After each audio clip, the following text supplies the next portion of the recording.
บายดีมื้อนี้ก็สิพาไปเที่ยวดอนเดนเนาะ4,000 ดอน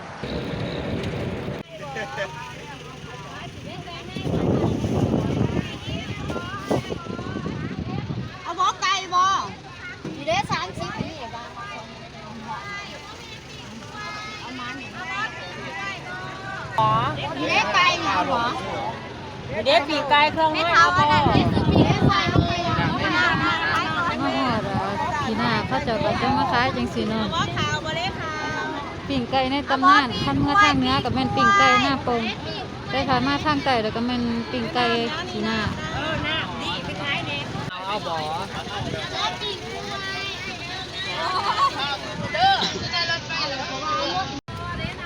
ว้าวบ่ว้าวบ่น้อยลูกซอยไม่เท่าแน่ ลงไปท่าเรือเพื่อข้ามไปดอนเดดก็จะต่อรถ3 ล้อเอาเพราะว่าบ่อยากย่าง3 ล้อก็บ่แพงดอกกูนึง5,000เอาพอกันอยู่ดอนเดดเนาะเดี๋ยวสิพาไป11ว่าสิมานคืออยู่เขตเวียงจันทน์เฮาบ่ เมื่อเที่ยวผู้ละ20,000ตะกี้ผู้ละ15,000เนาะออกแล้วเตรียมตัวไปใครแต่เรือบ่ดังหลายเนาะ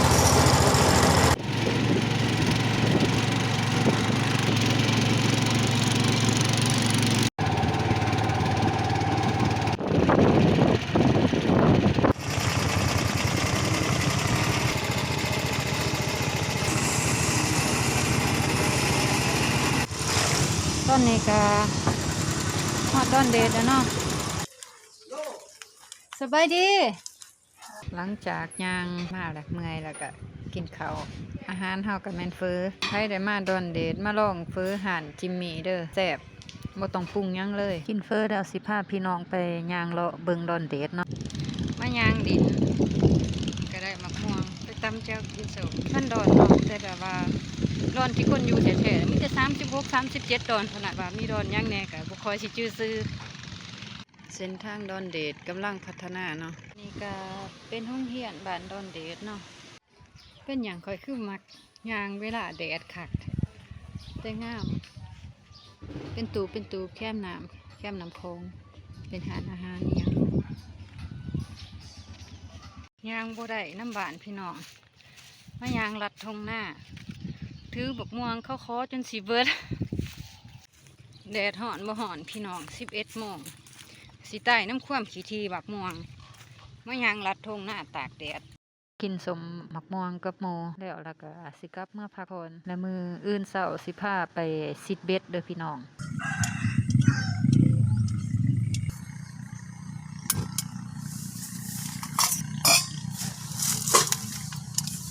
ตบกาแฟก่อนพี่น้อง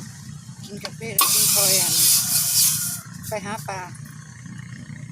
มันใส่ไหมติดจักสิเฮ็ดจังไดเนาะหนักมีเถอะ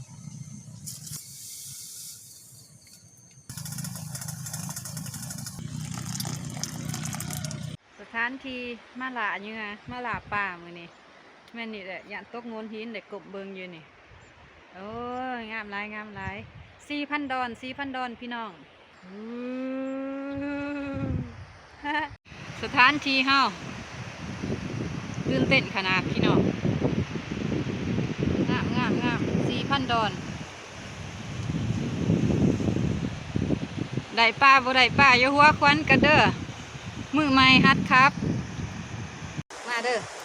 มาลองเบิ่ง ให้เป็นบ่ได้ถามเบิ่งทีหลังเนาะ ได้บ่ได้บ่ฮู้หาเบิ่งสิเป็นจังได ประกอบขั้นเบ็ดก็ยังบ่ทันถนัดนี่อาจจะได้เฮียนสิ2 เทื่อน้ำอ้ายอยู่ดอนแยงกับบ้านมักนาว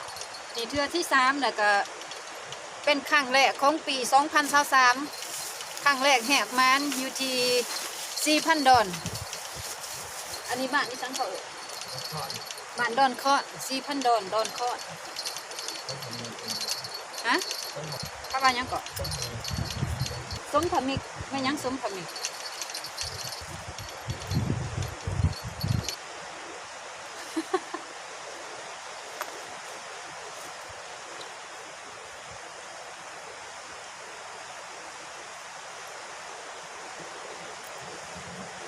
อันยักษ์นิ้วเหงื่อปักเบิ้งขั้นใดดังอื่นแต่ดูต่อแล้วก็มา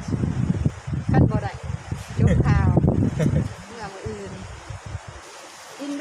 ได้แกงเนาะคนเอาเนาะ มันมองไก่เด้ของ ไก่ เป็น นี่เนาะมันก็แบบน้ำใบเนาะ กำลังเลย มีกะลิง เนี่ย เห็นดอกกะลิงอยู่ไหน นี่ดิสอบเลยประมาณไม่ประมาณก็ดูกันอีกทีก็ต้องถึงว่า ป้าจาด คักผ่านไปแล้วนึง อ่า บ่เกิน30 วิ บ่เกิน เกินนาที เอาต่อไป ใส่ถุงใส่ เสื้อนี่ก็แกะมาปกหัวเลยให้มันหอนแดด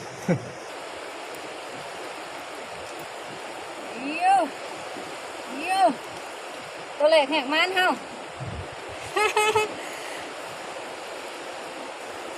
โอ้ยไล่คุบเอาบ่ได้ได้เนาะหอนเว้ย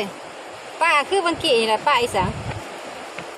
จาดวะโอ้ ป้าจาด เป็นแมนประจาดตัวนี้ ป้าหยัง ปาก ป้าปากเหรอ แมน เห็นว่ามันติดครบกันเหรอ ดุน 2-3แหละเนาะ ได้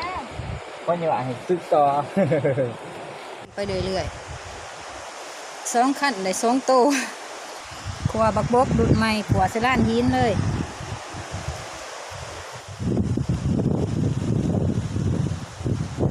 ลูกมาด้านหินนี่ก็บ่ธรรมดาแน่ใครบ่ทนแดดทนฝนนี่มาบ่ได้เด้อเพราะว่าซ้ายนี่ซ้ายลุยซ้ายบุกเด้อจริงได้มานอีกแล้ว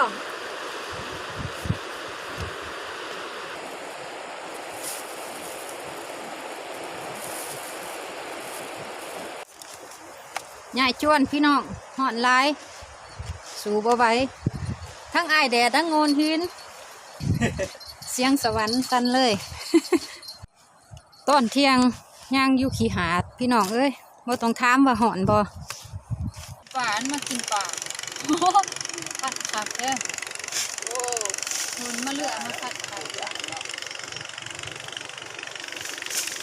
ตายแล้วบ่จักกำหัวมันแห้งหลาย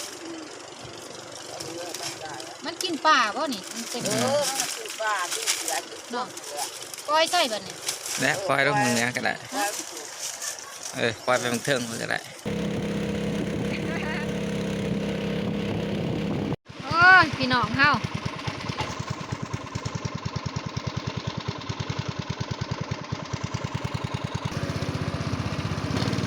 สิ่งเลยสายสิ่งเฮาลุยเลยสายลุยเฮาปลอดภัย น้ำเย็นขนาดเลย บรรยากาศย่ามแลงอยู่4,000 ดอนนั่งถาเสียงสวรรค์ดังนี่ก็บ่ดังจักเทื่อวิวงามบ่ได้ปลาบ่เป็นซัง กินด้มส้มวิวไปได้แล้ว น้ำมันเบิดกลางคลองเลยพายเพื่อเอาเป็นแนวใดพี่น้องทีมงานไข่เนาฮะผลงานซิดเบสล่าวไต่ โอ้ยมาหอด4,000 ดอนได้ซ้ำนี่มาซิดเบสแล้วก็ได้มาเบิ่งน้ำตกรีพีพร้อมอันนี้ก็กำลังย่างไปเบิ่งน้ำตกรีพีเนาะ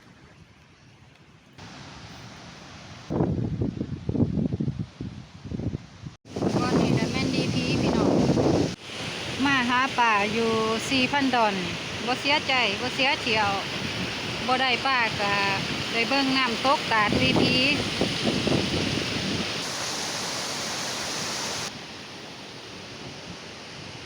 คลิปดอนเดทเนาะกะสิได้จบลงเพียงเท่านี้เนาะพอกัน